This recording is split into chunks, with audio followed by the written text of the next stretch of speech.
I have sold over $11 million worth of digital products. And in this video, I'm going to give you digital product ideas that will actually sell in 2025. Because here's the thing, what worked in 2020 certainly is not going to work in 2025. And frankly, like even what worked a couple of years ago has changed. And so obviously this is what I do for a living. And so I've followed every little micro trend really, really closely. And I know what's working. I know what digital product ideas are going to work now. And that's what I want to go over in this video. So it's not just planners or templates. We really want to be focusing on digital products that are actually going to sell, because if you're going to go through the work to create a digital product, you want it to actually sell. So I have a whole list here of 8 things every digital product has to sell. As you're coming with ideas, if you want it to sell, it has to have these 8 things.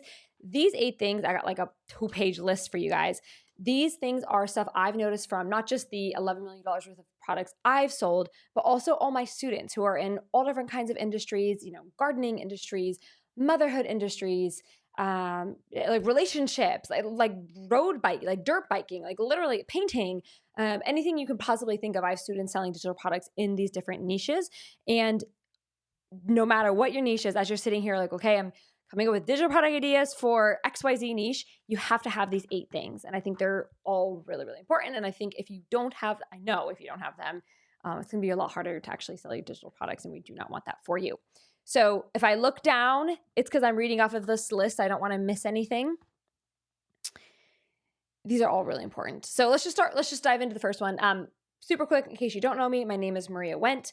I usually will share my dashboard and show proof of the $11 million I've made, but I do that in almost every YouTube video. And I feel like at this point, if you don't believe me, you can either go to mariawendt.com/proof and check it out that way, or just watch any of my other YouTube videos about digital products and you'll just see my sales dashboard. So I think at this point, we're all friends, and I prove my income in so many different places, but feel free to go to mariawendt.com/proof if you want. I share my actual tax returns on there. So I do know what I'm talking about. I'm here to give you really good advice. I'm here to help you sell your digital products because it's been just incredible for me and my daughter Ellie, and I want you to experience this as well. Okay, 8 things every digital product has to have if you want it to sell in 2025. Here are the 8 things. Number 1, it needs to solve a hyper-specific, painful problem. So what used to work back in the day is like, oh, here's my product on healthy eating, or here's my digital product on blogging, or here's my digital product on, whatever, right? Like gardening. Those don't really sell anymore, right? General stuff doesn't sell anymore. Every product that I've either had gone viral myself or helped a student go viral, because I have students' products go viral all the time as well, is they're solving one urgent, super specific, hyper specific, very clear problem very quickly.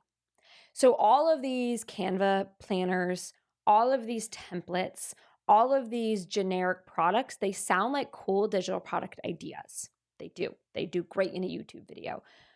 They do great in whatever it might be, but they don't actually sell. So you spend a ton of work creating these things and it doesn't actually work.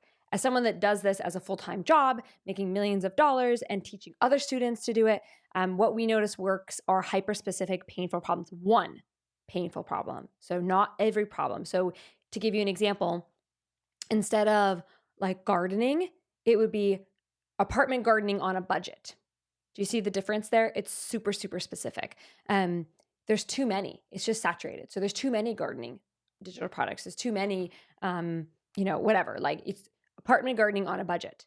And then immediately everything becomes very clear in terms of the content you're going to make. And we'll get into that later. But immediately people know either this is a good fit for me or it's not, but everybody that it is a good fit for, it becomes an impulse buy, which leads me to step number 2, which is it's designed for impulse buyers. Digital products, low ticket, things that are less than $100, your product needs to feel like why wouldn't I grab this now? It needs to feel like a no-brainer. And leveraging impulse buying, we'll talk more about how to make sure like we're not manipulating people, right? But leveraging that like I have to have this right now, that is how digital products sell. Especially if they're called low ticket or like under $100, they sell based on impulse. And if it's too general, they're not going to buy. But when it's very, very specific, the user is like, or the potential customer is like, oh, this is a great fit for me. I have to have this. And so second thing that every digital product has as you're coming up with digital product ideas is it's designed for impulse buys. It's created for impulse buyers.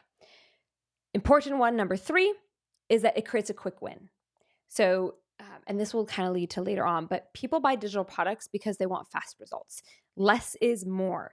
So don't stuff your digital product with a billion unhelpful things. Help them get the one result as fast as possible. So apartment gardening on a budget, what's the minimum that they need in order to get that result? Because you think, oh, if I stuff it with a bunch of stuff, it's going to feel more valuable, but that doesn't happen.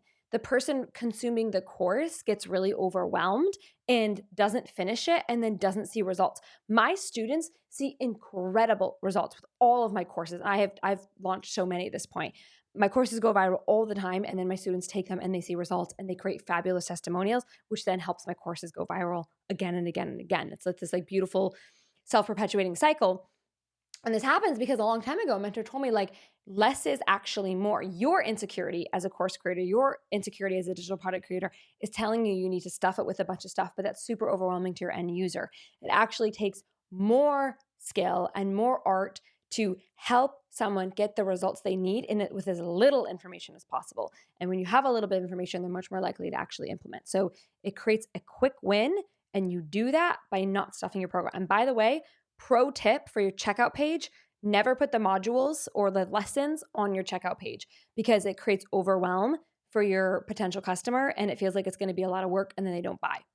It also takes away the like intrigue, like what's going to be in it when I buy. So don't ever put the modules, you see it all the time, it's very common, but don't put the modules, don't put the lessons on your checkout pages. It'll hurt your sales. 4, this is an important one and this is part of how you make it go viral. Every digital product that will sell makes an unbelievable promise and then delivers. So an unbelievable promise that you actually deliver on. It seems impossible.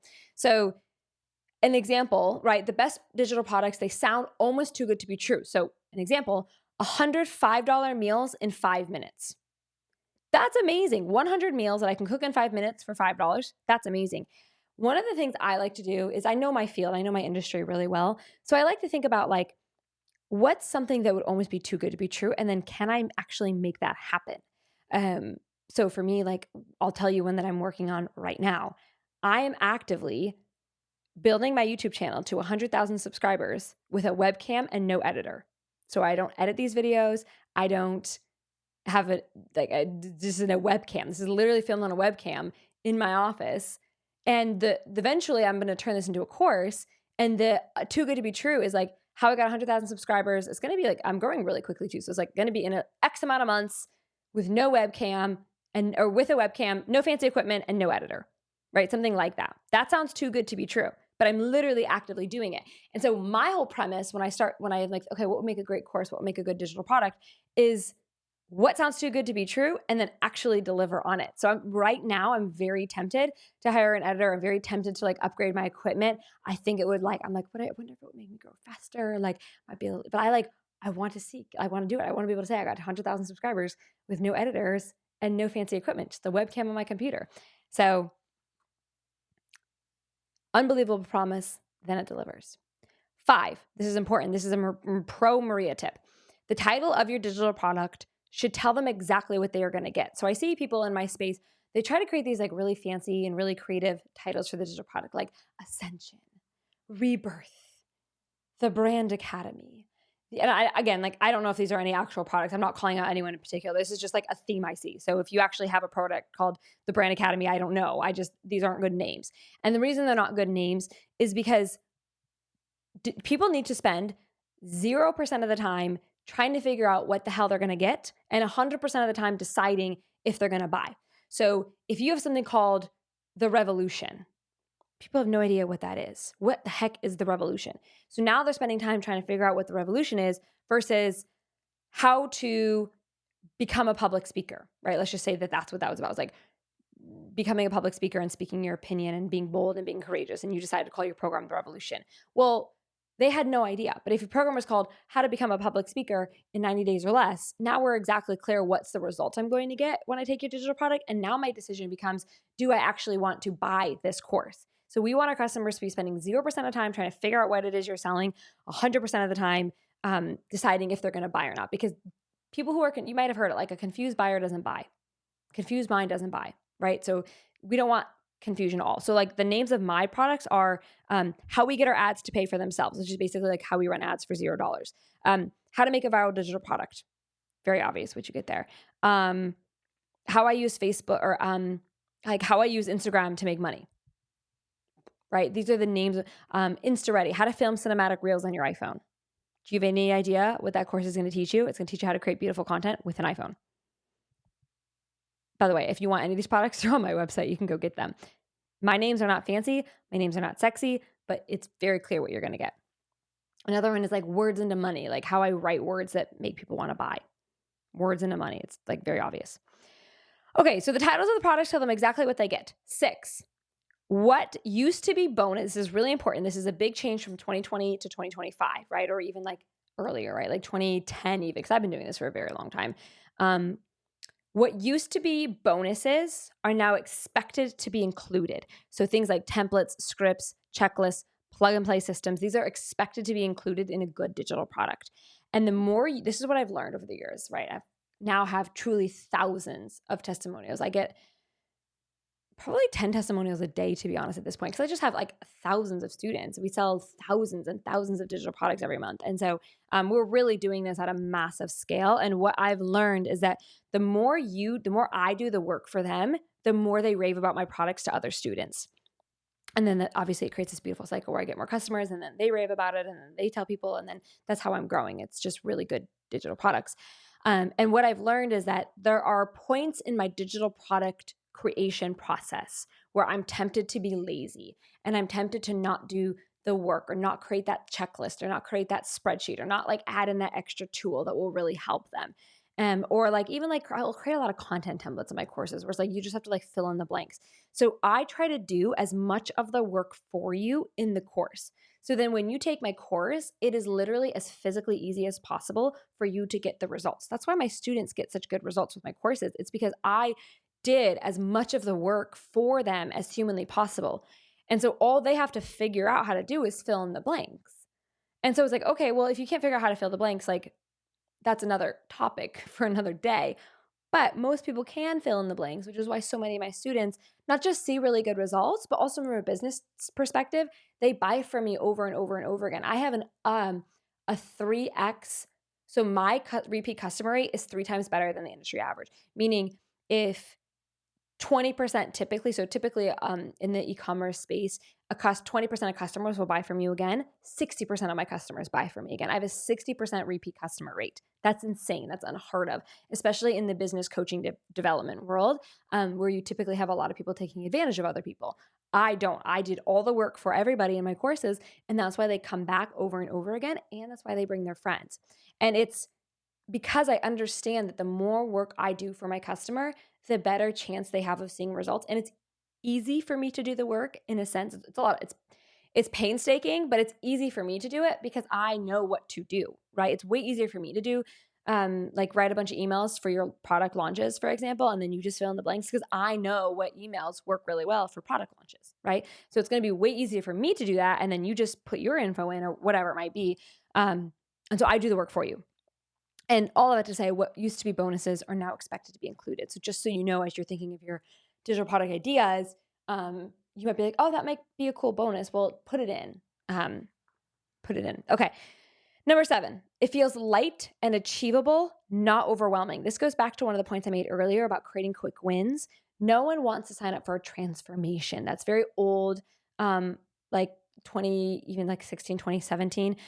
People, this is what I've learned with digital products specifically. They want a little step forward that feels manageable. And the good news for you is that this makes it so much easier to create your digital product because you don't have to create an entire client transformation. You just have to solve that one hyper-specific problem. And so it's more manageable to you as a digital product creator, but it's also more manageable and more appealing to your customers who are going to be buying from you because it's like, okay, all I have to do is buy this course or this PDF bundle or this audio file or whatever kind of digital product you're making. And I'm going to solve this hyper-specific problem that I'm struggling with. And so people don't want a big transformation. People don't want a like change your entire life or realize your unrealized potential or experience a soul-rendering transformation. All of that language is it does not sell. It is oversaturated and it does not sell. Teach people how to fix one small problem in their life that you demonstrate you understand better than even they do. So if you're making something on, like let's just use like my own situation, like going through a divorce, for example. Well, what's not how to have a good divorce, right? Like that's too big, that's too broad. But like how to handle the divorce paperwork specifically, like the ultimate guide to documentation, the ultimate guide to collecting evidence, or the ultimate guide to just like finding documents. Like I've had to find stuff from like a decade ago, and it's a whole thing. And so like just a little course on like documentation would be amazing. So it's not everything that goes into, like, it's not the emotional side of divorce. It's not the like rebuilding your life. It's not the navigating it when you have a kid. Like it's just the documentation. It's a hyper specific problem, and it's not the transformation. So you're not even going to talk about like I was down on my knees and blah blah. Like people are a little tired of that. It's a little overdone now here in 2025. It's just what's a hyper specific problem that you can solve, not the whole transformation. Just one part, one little step forward. It's going to be much more manageable for them, also for you. Okay, last thing, number 8, charge $5 for your product and quickly ramp that up. So $5 for your first digital product, and then quickly ramp that up to bringing in $1,000 per month. This next video shows you how to do that. I'll see you there.